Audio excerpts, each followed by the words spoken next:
అదే అంటే ఇక అంత అవసరం ఏముంది అంటే భయపడిపోతున్నారా వైసీపీ నాయకులన్నా కార్యకర్తలన్నా భయపడిపోతున్నారా అని కూటమి ప్రభుత్వం అనేది చూసుకోవాల్సిన అవసరం ఉంది.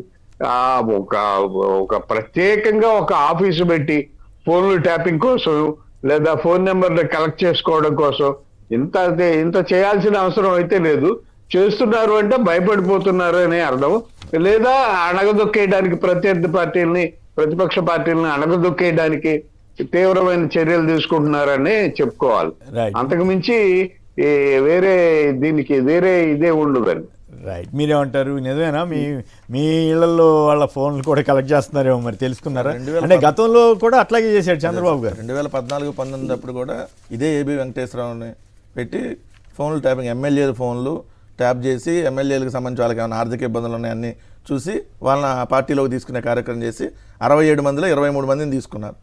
సో దాని తర్వాత ఏదైతే ఇప్పుడు కూడా అదే స్టార్ట్ చేశారండి. ఎందుకంటే వైఎస్ఆర్ కాంగ్రెస్ పార్టీకి సంబంధించిన నాయకులు కుమారులు, వారి భార్యలు, నాకు తెలిసి జనసేన తెలుగుదేశం వాళ్ళే కూడా చేస్తూ ఉంటారు ఖచ్చితంగా. దీన్ని బట్టి అర్థమైంది ఏంటంటే ఇప్పుడు అది చెప్పాం కదా, రెడ్ బుక్ అనేది పిచ్చుకొక్క అని.